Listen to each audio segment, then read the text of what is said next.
felt like this was a great opportunity to get involved. We've been wanting change for so long that this was a great way to implement change. I really want teachers to be involved in every decision that we're making in this district. And it was very intriguing to me. And so I wanted to look into it. We are planning our personal lives a year out.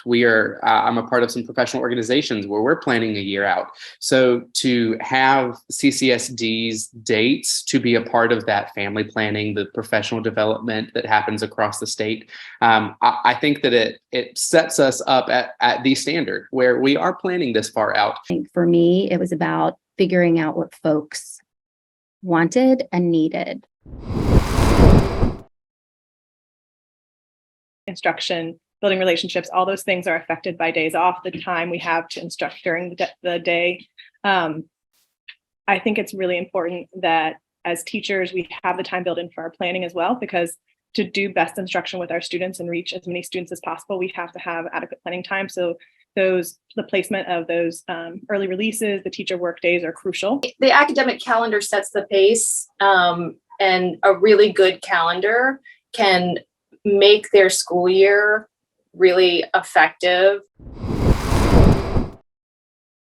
I feel like we had a good representation of both staff and community members, especially to have that parent only voice, for them to be a part of this process and to give that feedback so that we can serve them and their families. So I think I have a better idea of what the teachers need to have it work for them, which really is the ultimate goal, I guess, because we want to make sure the teachers have what they need to teach the students and have everybody be successful. And I feel like we are moving in a direction where everyone is going to be able to get the most important things to them by working together.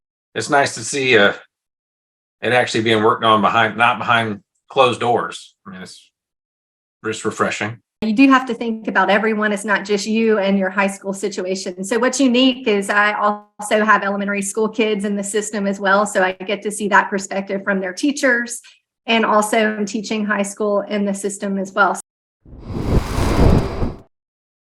We were tasked with creating a traditional calendar, and so we effectively tried to take in the results of the survey that we sent out and incorporate as many of them as we could into our calendar. We made sure that, for instance, there were that the calendar ended before June. So we do have some teacher work days extending into June, but that was important to people. And we ensured a 5-day break for Thanksgiving and for spring break, and have little breaks using half days and that sort of thing in both October and February. When we were taking what the public wanted into consideration, we didn't have to just do one thing. So my calendar was to add an extra week of vacation, but in doing so, we could also accomplish finishing the first semester before Christmas, as well as not running too far into June, which was a consideration. So we were able to do multiple things. We are also able, because next year spring break will fall, Easter falls so late, that when we chose a week to give off, we were able to make it equidistant so that, again, there was no burnout.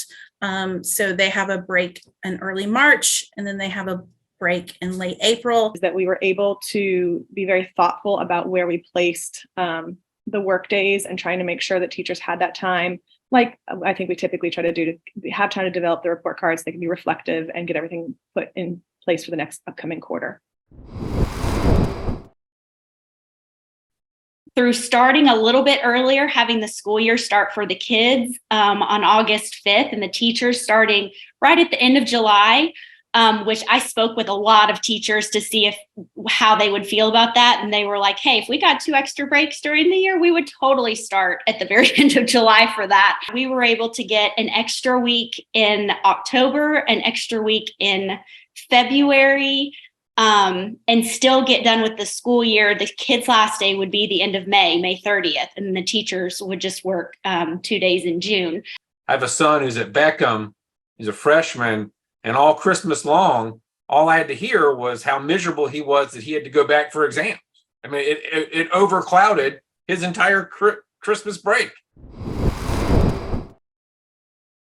I'm seeing that there is absolutely nothing in July or June. I'm seeing 2 very clean months where we don't have to worry about, all right, what day are we going back or what day are we reporting? Starting not at the beginning of the week, starting toward the middle to end. And I really think that benefits all teachers, but in particular elementary.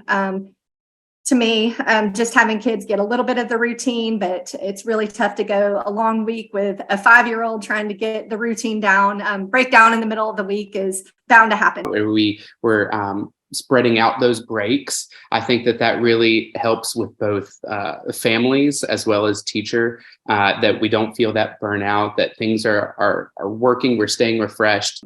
Ultimately, I think it does help out everybody to be able to get all that stuff done so that teachers aren't having to, report all their grades and stuff after the break or not having to think about it during the break.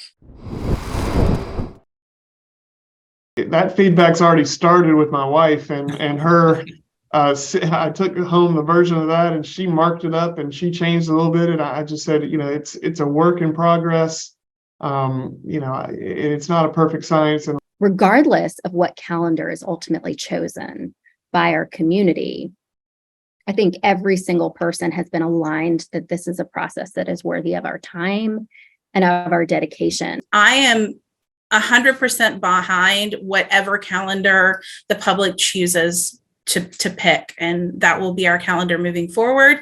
I will be happy to be on the committee again next year, and I hope we garner the same sort of results that we did this year with the 5,000 answers to a survey, and that every year this will be a living and breathing project that we can continue to change as the needs of the community change. It has made me feel somewhat better, yeah. But I guess we'll see how the district takes the calendars. Continued feedback going up and down the line is crucial. And I'm like you said, I'd love to see it in future CCSD decisions. I would love to see this as a formula moving forward. We had, parents, like I said, parents, educators, administrators that all were there because we wanted to be there and we believed in something.